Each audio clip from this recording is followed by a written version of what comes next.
영어에는 The moment of truth, 진실의 순간이라는 표현이 있습니다.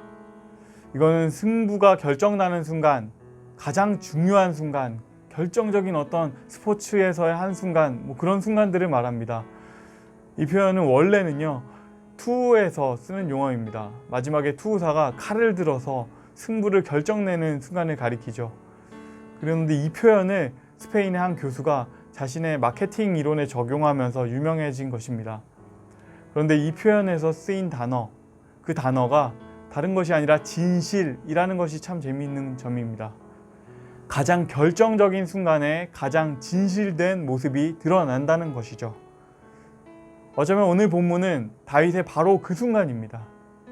다윗이 10수년간을 죽음의 위기를 겪으며 도망 다녀야 했던 원수, 그 사울 왕이 죽었다는 소식을 듣는 순간입니다. 여러분, 우리가 앞서 읽었던 사무엘상의 거의 대부분의 내용들이 다윗이 도망가는 이야기들로 채워져 있었던 것을 기억하실 것입니다. 10 광야에서, 마온 광야에서, 엔게디로, 바란 광야로, 이스라엘에서 안 되니 블레셋으로 아내를 버려야 하는 순간도 있었고, 그는 끝없이 도망 다녀야 했습니다. 자존심이 바닥으로 떨어지는 경험도 했고, 죽음의 위기도 수차례 있었습니다.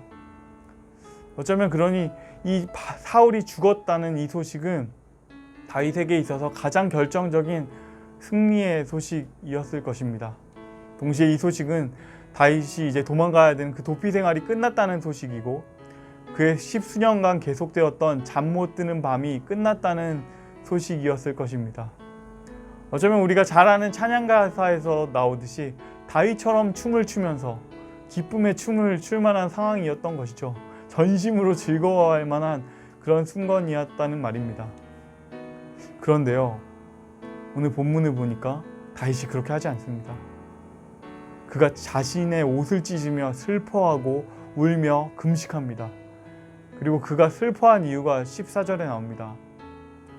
하나님께서 기름 부으셨던 왕, 하나님께서 사랑하셨고 기대하셨던 그 왕의 죽음, 그 죽음 앞에서 어떻게 내가 기뻐할 수 있냐라는 것입니다. 어쩌면 좀 이상하고 놀라운 일이죠. 이게 진심인가 싶을 정도의 일이죠. 그러나 다윗은 진심으로 슬퍼하고 있습니다. 이렇게 슬픔에 잠긴 다윗의 모습을 보면서 우리는 승부가 어떻게 결정되었는지 보게 됩니다. 이 모습이 10수년간 계속되었던 다윗의 훈련, 하나님의 연단의 결론입니다. 이 사울의 죽음 앞에서 기쁘기보다는 너무나 아프셨을 하나님의 마음, 그 마음을 아는 사람으로 다윗이 지금 서 있는 것입니다. 다윗의 마음의 왕좌, 주인된 그 자리에 하나님께서 앉아 계신 것이죠.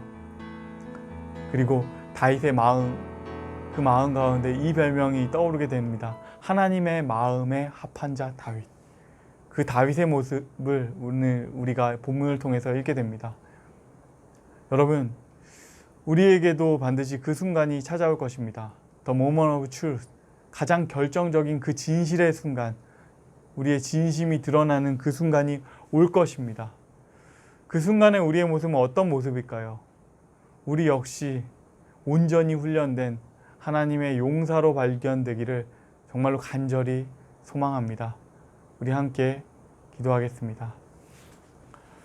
하나님, 하나님의 마음을 알아가고 훈련받고 있는 이 여정의 끝에서 가장 결정적인 그 순간, 진실의 순간에서 우리가 하나님의 사람으로 서 있기를 원합니다. 주님, 우리를 훈련시켜 주시고 연단시켜 주십시오. 예수님의 이름으로 기도합니다. 아멘.